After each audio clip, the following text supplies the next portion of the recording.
Till my friend. Story शुरू होती है 1980 में क्यूबा में। क्यूबा के डिक्टेटर फाइडेल कैस्ट्रो ने एक डिसीजन लिया। उन्होंने सारी जेल और मेंटल हॉस्पिटल खोल दिए और कहा, जो अमेरिका जाना चाहता है जाओ। तो एक बहुत बड़ी बोट से 1 से 1.5 लाख लोग बोट में बैठकर फ्लोरिडा पहुंच गए।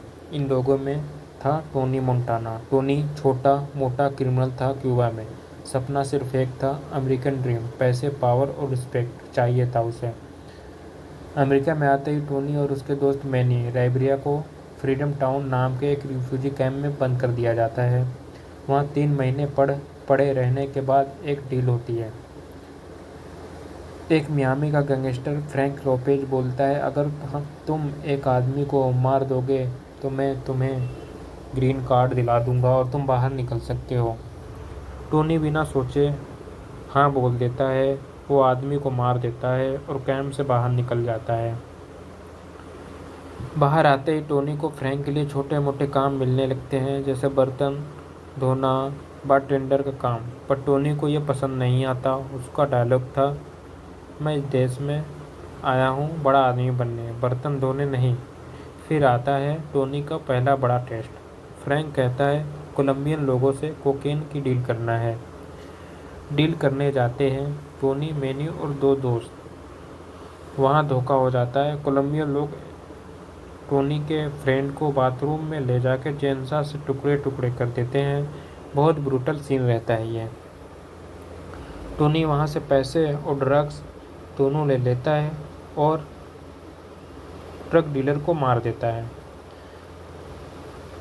और वो बचकर निकल जाता है। जब टोनी वापस आता है तो फ्रैंक इम्प्रेस हो जाता है, बोलता है इसमें हिम्मत है।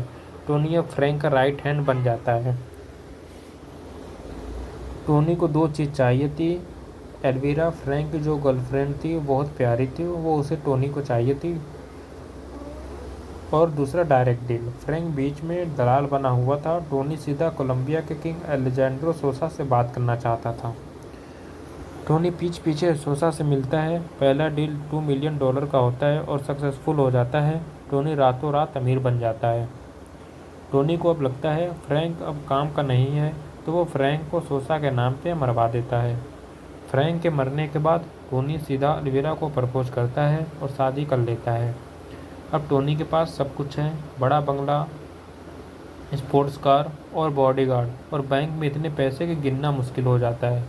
उसके घर के सामने फाउंटेन पे लिखा होता है, द वर्ल्ड इज़ योर्स। ये उसका सपना था और ये पूरा हुआ। पर पावर के साथ प्रॉब्लम भी आती है। टोनी 24 घंटे कोकेन की लत में डूबा रहता है। इसी वजह से वो बहुत गुस्सा वाला, शक्की और पागल हो जाता है। वो एल्विरा पे शक करता है। एल्विरा तंग आकर टोनी को छोड़ देती है। अब टोनी को अपनी छोटी बहन जीना से बहुत प्यार आता है। वो नहीं चाहता कि जीना भी इस गंदे काम में पड़े, इसलिए उसको दूर रखता है। सोसा टोनी को बोलता है, न्यूयॉर्क में एक जज को मारना है, प्लेन में बम रखना है। टोनी मना कर देता है, कहता है मैं औरत और बच्चों को नहीं मारता। सोसा को ये बात पसंद नहीं आती, दुश्मनी पक्की हो जाती है। इस बीच टोनी के सबसे अच्छा दोस्त मैनी बिना बताए जीना से शादी कर लेता है। टोनी को जब पता चलता है तो वो गुस्से में पागल हो जाता है। क्लब में सबके सामने मैनी को गोली मार देता है। गोली लगने के बाद पता चलता है कि जीना प्रेग्नेंट थी। टोनी टूट जाता है। सोसा फाइनल डिसीजन लेता है कि टोनी को ख़त्म कर दो। रात को 15 से 20 बंदूक वाले टोनी के बंगला में हमला कर देते हैं। टोनी उस टाइम फुल नशे में रहता है। घर में लाशें पड़ी हैं, खून ही खून हर तरफ रहता है। ये 10 मिनट का क्लाइमेक्स पूरे सिनेमा का सबसे आइकनिक सीन होता है। टोनी बाथरूम में जाता है, नाक में कोकेन, हाथ में M60 विद ग्रेनेड लॉन्चर लेकर खड़ा रहता है। वो चिल्लाता है, you wanna play me, okay, say hello to my little friend, और अकेले पूरी आर्मी से लड़ता है। एक एक करके सबको उड़ा देता है, पर आखिर में ऊपर की बालकनी से एक स्नाइपर टोनी की पीठ में गोली मार देता है। टोनी गिरता है सीधा अपने फाउंटेन में जिसमें लिखा था, द वर्ल्ड इज योर्स, और मूवी यहीं ख़त्म हो जाती है। तो दोस्तों, इस कहानी से हमें क्या मिला? टोनी ने कहा था, पहले पैसा, फिर पावर, फिर औरत। उसने तीनों पा लिया। पर लालच और गुस्सा नशा ने उसको सबसे नीचे गिरा दिया।